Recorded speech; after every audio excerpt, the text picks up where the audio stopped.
All right, all right, all right. Gentlemen, it is Project UF, Unshakable Foundation. It's Coach CK. I got a conversation with you today about light and darkness. You're going to be getting snuggy, Craig. Those of you guys watching it on YouTube. This one just had to get out, right? And I've got somewhere to go. I got to shower up. I got to get ready. But I didn't want to miss this message because I feel like this one's from God, because I've really been digging in to myself, going to do the work and going into the dark in order to find the light, to find the fire, as Garrett would say. And so let's talk about, I'm going to read a little bit because I wrote this, but I also wanted to speak it, and I might go off topic a little bit or ad lib, but I have a message that I wanted to share with you guys today. It's powerful. It's a conversation of light and darkness. And for men, especially Christian men, you don't even have to be a Christian. You don't have to claim Christ. But if you know that there's like a higher power, higher purpose, a divine experience, something bigger than you, then this is a conversation that I think you'll be interested in. And it's something that is deeply interesting to me. And I'm willing to take it on despite the ego screaming at me to stop. So like, this is something that I feel like is kind of towing the line as a Christian that goes to church. I always feel awkward about this kind of stuff because when you talk like I talk, and when you have the background that I have, that it's like, I feel like you need to clean it up first. Then you can talk about God. And God's just been telling me to go. He's been telling me that this is where you're at right now. And that's powerful and that's important. And then as you grow, yeah, maybe it will get cleaned up a little bit. But right now, I can use you where you're at. And so he's like, go. Stop being a little pussy. You know, God calls me a pussy because, you know, sometimes I act like a pussy. So God speak to you, and he might use nice words. But I think for dudes especially, and this is what this topic is about, right? This light and this darkness, you know, we try to hide the darkness, and I'll get into that. So before I start, I want to honor the guy that came up with this concept in this frame, and he may not have invented it or created it, but like, he's the one that spoke it into my world. Because prior to hearing it from him, I never heard anything about this. It was just like, you know, you button up your shirt, you wear your tie, you go to church, nobody talks about their dark shit. Everybody's all good on the surface. And so I still remember the very first time I came across this warrior, it's Garrett White. You guys have heard me talk about him multiple times. Huge influence, right? But there was a guy in the CrossFit world. His name is Ryan Moody. We had just taken this explosive seminar, learning about how to jump, how to incorporate explosive stuff into CrossFit. He was a guy that kind of pushed the envelope. He had like this box jump world record, and he was just like a dude that was like, you could tell. I resonated with him because he wasn't your typical status quo. Went to this seminar, followed him, whatever.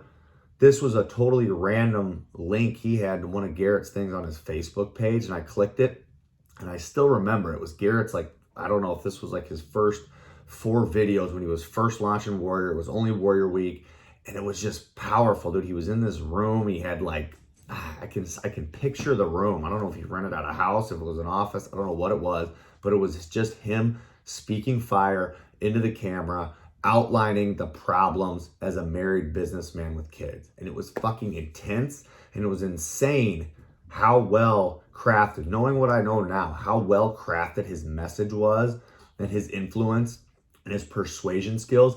And he'd done videos and he'd done marketing stuff for years. So like, it wasn't like he just became this good, but it was because he was speaking his truth that it was so like laser focus. And I said, it literally felt like he was speaking to my soul. He saw my pain. He knew my pain. He felt it.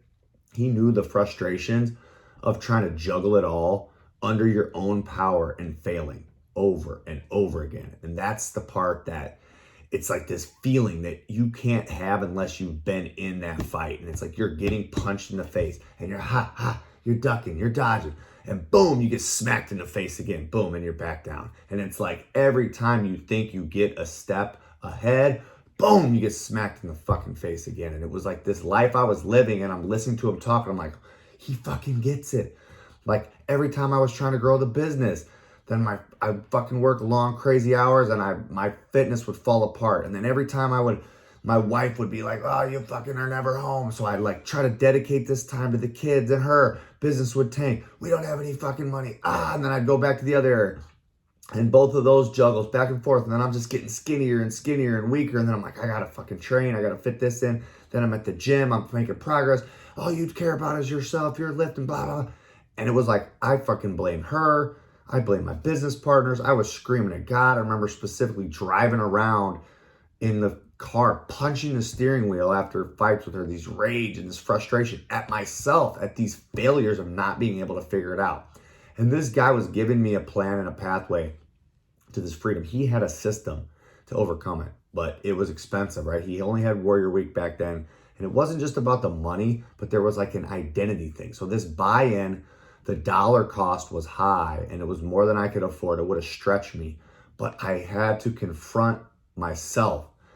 And this was the first time of like this identity and like confronting myself and doing this hard work with the man in the mirror. And it meant that I had to admit that I sucked bad enough to warrant spending this much money, and that doing things somebody else's way was going to fix this problem. That if I admitted I had it, it meant that I was a failure, that I couldn't figure it out, that I was some weirdo, right, to follow this guy's thing. And he was pretty intense. So I'm like, if I go all in on this, like, this is the kind of guy I'm associated with, it scared the shit out of me. And he told the truth all the time. And back then I was a huge fucking pussy. I was all about people pleasing. I lied to everybody to fucking smooth it over. I lied to myself. So this scared the shit out of me. I was still lying to myself that things weren't that bad. And this is what caused me to not take action. And I want to pause there and highlight that. I was lying to myself that things weren't that bad, okay? So I felt like I could still figure it out on my own, that I could just kind of follow his system. So I watched some videos, I'd take hella notes, I'd start to incorporate some of his stuff, but I didn't really truly know the system because I never paid the money. I never got in on the back end. I never got in with the group and the brotherhood and the other guys that were doing it. I just kind of did it my way. I dabbled the toe in the water. The free trainings. So I learned it, but I still wanted to do it my way. Make it my own. My version. What a fucking joke, right? So my ego was still running the show, trying to get the glory and the satisfaction. It's like, oh, if I just take his stuff, then I'm cheating. If I just copy him, I'm not doing it my way or the right way that God wants me to do it if I use somebody else's model. So I just try to use some of the concepts and still do it Craig's way. So is that you? Have you ever felt that way? Maybe about your fitness, maybe about your marriage. You don't want to seek help from someone, maybe someone that's been down that road, that's figured out the same thing you're struggling with. So for some reason, I just didn't want to take that easy road. I didn't want to make it, how do I say this? I didn't want to make it, I wanted to make it hard so that I had to overcome it. Like that was my ego story. That was my challenge, was like, I thought life was about doing this hard shit and you figure it out and that's the game. Ha! I put, yeah, what a joke, right? No, it's not really how life works. Life got plenty of obstacles. There will be suffering in this life. That's unavoidable. But for us to manufacture these things, and if you're a dude and you've been trying to get your way, let me tell you, you're manufacturing some obstacles. You're putting things in your path that you then have to overcome because you're trying to do it your way and not God's way. And all it does is take a life and makes it difficult to achieve the results that you want to achieve. So I will challenge you and tell you to consider that possibility. So we don't need to fabricate anymore to make our ego feel good about itself. The game is actually very simple, right? The ego becomes irrelevant when we can tap into the mind of God. And that was his whole thing too, just to make a side note. It's like he had a connection to the voice. Back then, he didn't know that it was Christ or it was God, but that was just, he just knew what it was. It was like, I can hear God and God tells me what to do and I do it. And I get myself out of the way, right? So in fact, the ego goes from being Mr. Important, right? When we're living in scarcity and we're in survival mode, the ego goes from being the most important thing and the reason we're so good at surviving. I could work long ass hours. I could grind my ass off to get $1, especially when we first opened the business. But that became the thing that held me back from thriving because it wasn't the same set of skills that I needed to go from making a couple $1,000 to making a few more thousand to be able to support now that we had kids and other interests in life. We needed more money, but that little grind game only got me so far. So what I put is the thing that blocks us from actually getting what we ultimately want, which, whether you realize it or not, is relationship with God. So the connection to the voice on the journey is the ultimate desire of our hearts. Whether you realize that or not, we can try to replace that with all these other things, but ultimately it's that doing of life with that voice telling us what to do, us obeying it and getting what we want, that sort of cohesion, being in his will, following what he says and doing it, is actually the ultimate goal of life. That's all there is, right? So doing life together with God guiding it and not the ego guiding it, not just living in scarcity and survival, but living with God.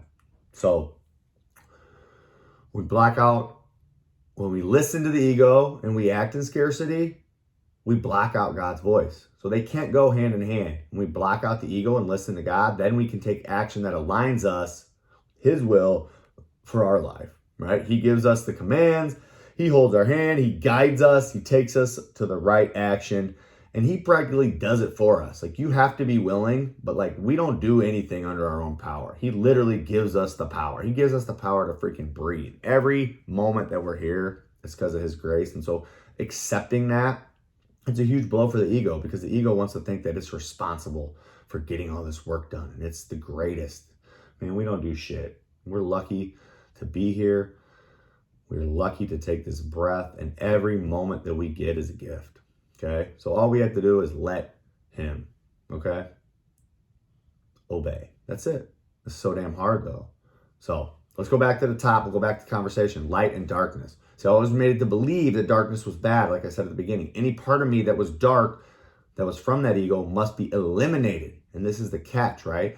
The conversation from Garrett went like this. We all have the darkness, and there's nothing bad or wrong about it. That darkness, that ego, those desires of the flesh, all those things that were made to be horrible in the Bible, is like, they're all part of being a human, being a man, right? Wanting to fuck, wanting to have sex with women, wanting to dominate and be physical and flex on dudes, fight for me back in the day, wanting to win, wanting to create, wanting to build a business, wanting to have power, wanting to have money, protect those we love that are weaker than us, that are dependent on us, our children, right, our women. So all those things are not bad. They're just what's so. It's a part of us. So I made those bad and thought that I somehow had to align with God, figure out how to take care of my family, but I couldn't do all that stuff because then I wouldn't be a good Christian. And so figuring out how to do that was very, very frustrating for me. And it took me years and years and years to come to terms with that light and that dark are both part of who I am, and I will never fully eliminate them. And it's more about harnessing that power and not making it go away, right? And so this is cool too. What he taught me, and this is going back to those lessons from Garrett through the years of this warrior training, is Garrett taught me that the darkness is where we actually find God. So those things that you think are bad or wrong or evil and what separate you from God, that's where you find God. When we go into the darkness and we confront those issues and we shine light onto them, when we take them to God, we find the light in the darkness and it illuminates what we are scared of. It transforms it. So any of those demons, it takes our demons and turns them into purpose. The shit that scares us the most, the demons that plague us the most, if we have the courage to confront them and take it to God and really truly shine the light on it, it becomes our superpower. Boom. If we have the courage to confront the things that we suck at, the things that plague us, the things that we're most embarrassed about, the things that we don't want anybody to know that we are dealing with, if we take those to God and shine the light on there and we can transform it, it becomes our superpower. So the darkness isn't bad. It's not to be ashamed of. No one on this earth, not another man, not another woman, no other Christian at church sitting next to you, none of them are free from the darkness. Everybody has their shit. Some people are just brave enough to confront it, and some are pushing it down and pretending like it doesn't exist, buttoning up their tie, acting like they're fucking good. Nobody's fucking good. We all need Christ. Nobody's fucking good by themselves. Okay? So know that, and know that your darkness isn't any worse than somebody else's. Those that can do that confrontation, those that are willing to go, that take it to Christ and go into the dark with that light, those are the ones that can become a weapon of the light and take ground for the kingdom. Think about that. If you want to take ground for the kingdom, that's what we're here to do as Christians, as disciples. We are warriors for Christ, and we will take ground here on the earth, shine light into the darkness of the earth, shine light all around it. That's how we do it. We start with our own darkness, we shine light in that, and we share that with other people. That allows them to shine their light. And you got all these little people shining little flashlights, and then together, as we come together, we are just this big sea of light, and we're overcoming all this darkness. It's powerful. So what's your demon that you need to slay? What's your darkness that you need to shine a light into that you just think is so bad that you can't? What do you need to shine light into and expose it for what it is? God has exposed what that darkness is for me, really. This is just one thing, right? I'm just going to try to keep it brief and not make it all about me, but I want to show you in practical terms, like, I'm not on a soapbox. This is me too. So many areas, and if he showed it to you all at once, your head would explode. So he's going to take it off of you piece by piece, layer by layer. That's why you're still probably going to hear me drop some F-bombs and cuss, because I haven't peeled that layer off yet. Maybe when I'm like 50 or 60, I might not cuss as much. But right now, I still fucking cuss. And I'm sorry for that. But I think that might hit somebody that might hear it a little bit different. And then as they get older, maybe I'll hit a little different person, right? Because there's always somebody that needs to hear your message from your perspective, because you're the only one that can share it. So God has exposed that darkness for me as being more worried about what y'all think. And I'm not just talking about any of the 2-3 people that listen to this podcast. And I love you guys for that. Early adopters, thanks for listening. I know a couple of my guys do. They tell me, and that makes my heart happy. But I'm not doing it for that. I'm doing it because God's telling me to do it. And I couldn't care if I got 0 listens or 5,000 listens. It's like, this is what he's told me my next step is in the path, and I have to do it. So that's what it is, right? God has exposed me that my darkness be more worried about what y'all think than following what he puts in my heart. And until I said fuck it to everyone and let go of my fear of y'all's opinion and how I'm doing life, then I stay small. And that was me for years, right? So backstory, again, I'm going on a tangent, but I watched video of Garrett when I was still living in Old Post Road, 2-bedroom apartment, 2 kids already, probably another one on the way. I don't know what stage this was at, but I know we had 2 kids sharing a room. Me and Jen had a room. The place was tiny. It was not ideal living situation. Our car was broke ass down. We got it from a friend for like $1,000. We rode it. Shit was starting to not work in it. I mean, I was hesitating to take action when I heard that message that pierced my soul, because I was lying to myself and playing scared that, it wasn't that bad. But looking back, it was pretty fucking bad. I mean, we didn't make much more than a couple $1,000 a month, if that.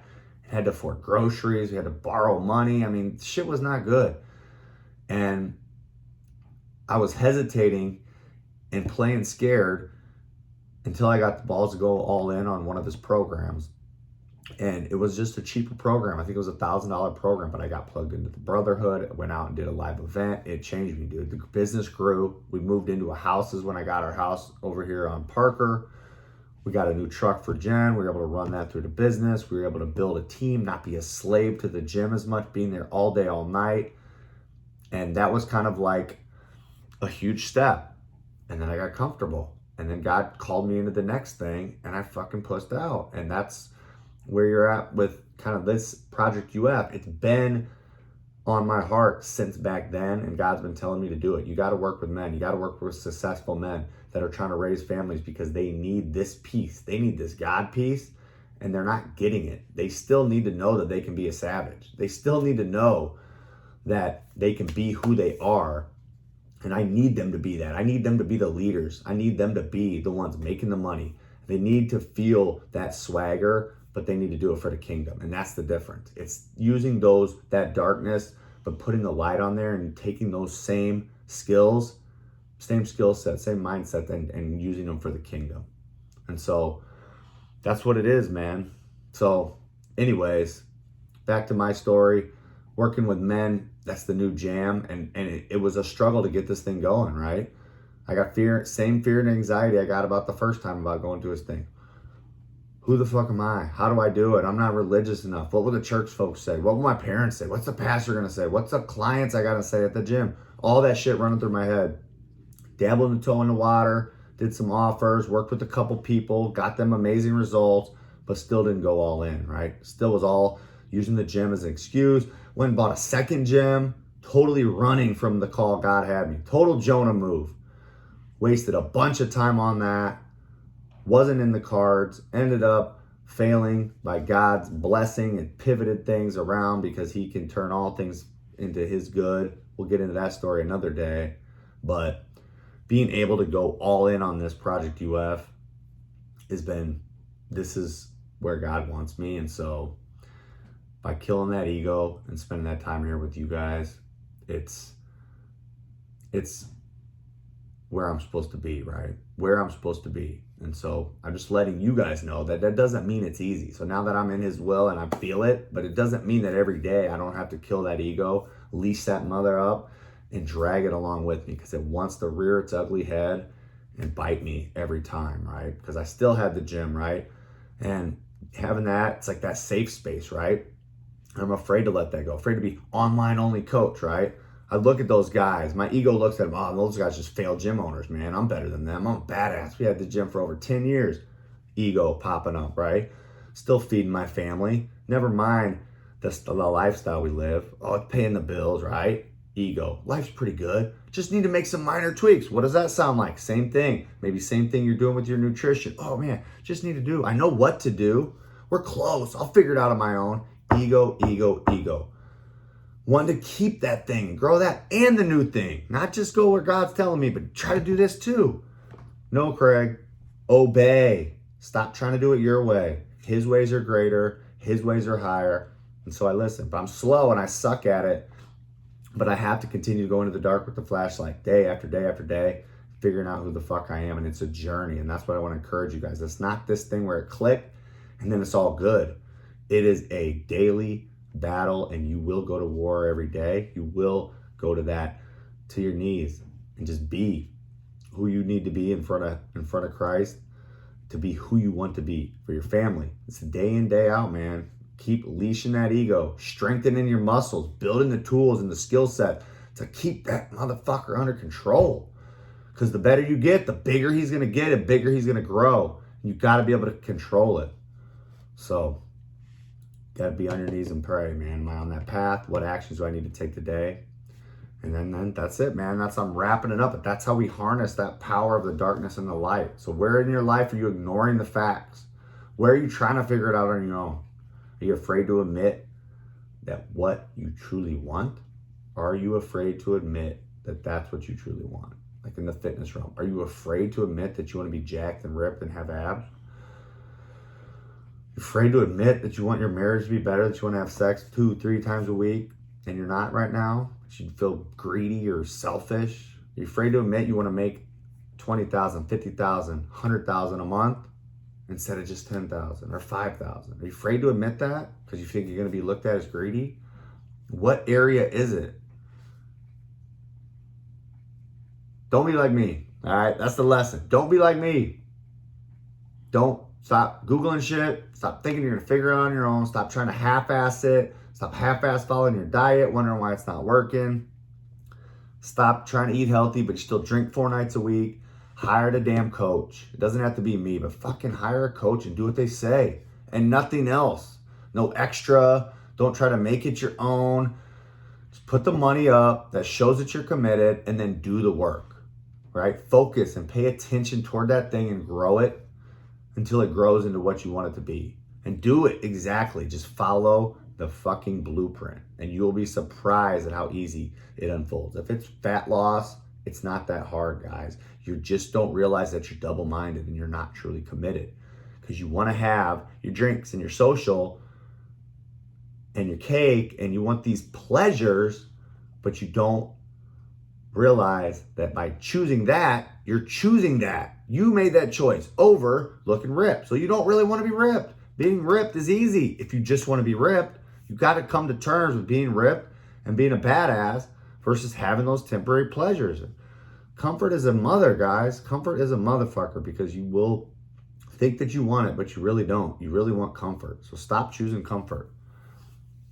All right. Last little bit. All right. Talking about one more little thing, and then we'll let y'all go. This has been a little bit of an all over the rant, man. We're at 25 minutes. Normally I try to keep them about 15, but like I said, I'm on a rant today. So I talk about hiring a coach. You'll be surprised how easy it is and how much growth you get when you confront your demons, and they will pop up, right? They will pop up. And I'm just going to use the nutrition realm because that's what I do and it's fresh, but you can translate this to any of your 4 areas. You can lateral chunk over to your marriage. You can do it to your business and making money, or you can do it with your relationship with God. It doesn't matter, but I'm going to use your body and your nutrition because the ego will pop up because it hates change. So it's going to tell you when you go all in and you pay that money, oh man, you don't need to go all in on yourself. You don't need that 6-pack. You just need to lose about 10 pounds, man. Oh, it's too selfish, man. Too selfish. You're getting too much into it, man. You love your body too much. That's selfish. You could do it for less money, man. Just pay this $99 thing over here. Just follow this program. Oh, you're not that far off, man. Oh, you just need to trim up a little bit. You don't need to go full savage mode. Ego, ego, ego. Leash that damn ego and set up a call with somebody. Shit, set up a call with me. If this message resonates with you, then join Project UF, see if you're a good fit. Set up a discovery call, see if you're a good fit. If you want to be in tune with your connection with God, you want to lead your family, you want to be a badass, you want to make your money, and you want to be a good dad. That's it. Then you're resonating with me, then sign up for a freaking call and see if you're a good fit. Get guided by someone who understands the difference of half-ass and full send. I've been there. I've done it I've done it the wrong way. I even paid my guy John 6 G's to do his program, to work with him personally, to learn how to do it. And I fucking half-assed it for the first 3 months until I dialed in, had a motivation to get going and to really truly follow the system, and was able to put on about 10 pounds and get freaking jacked. And it was amazing. But for half the time, I was bullshitting myself. I thought because I put the money in that the results were going to come. The money is only the first step. You have to do the work and follow through to be fully committed. All right? So get guided by someone who understands it. Get coached by someone that will hold your ass accountable to what you said if your actions don't align. That's the key. You said you wanted it, but you also over here drinking 3 glasses of wine. So you really want the wine and the social. You don't want the abs because this is the path to the abs. So tell me what you want. Is this still what you want? Okay, then stop drinking the fucking wine. That's what a coach does. That's why it's valuable. That's why you pay thousands of dollars. All right, last little piece, last little rant. Christian men tend to be nice. I was nice. I now have another word for it. It's called a fucking liar. Stop being nice and thinking it's a virtue. Jesus wasn't fucking nice. He spoke truth. If you speak truth, you'll ruffle feathers. So listen, if you're carrying 30 pounds of extra fat around on your body and you're avoiding the conversation about it, that's not God honoring. That's truth. You're indulging in the pleasures of the now, the flesh, and that's not God honoring. But we don't talk about fat people at church and shame them because that's fat shaming. I'm not shaming you. I'm just telling you, if you're brutally honest with yourself, that's not God honoring, and it's not what's best for your family, and it's not you being a good steward of your body. So there. It stings a little bit, then I'm sorry. So that gives you 2 choices. And I've been in this boat, and I will use myself again. I'll throw myself under the bus. When someone slaps me in the face with the truth, my 2 choices are I can be mad at them, I can cry about it, I can pout, throw a little tantrum, and make it all about them being an asshole. How dare they? And I'm embarrassed to say I've done this with my wife for years. She will tell me exactly what to do, and I don't fucking do it, and I say I'm sorry, and I tell her how hard I work, and I'm trying, and blah, blah, blah, while I continue to suck and not change. She doesn't believe me because I'm lying, because if I really did, I would change. I would look at my own actions and do the required work to change. So that's number 1. Get mad at them, get mad at her, get mad at me, or you can man up, look in the mirror, and own it. It sucks. I hate owning it. It's fucking painful, it's embarrassing. But guess what? When you own it, you can change. When I own it, that's when I make the changes. So if I make it about the person calling me out, no ownership, problem stays the same. Because there's no problem. Because it's them. They're such a boo-boo asshole. No, when I own it, it's about me and I grow. So Christian men, Are you on the path of sanctification?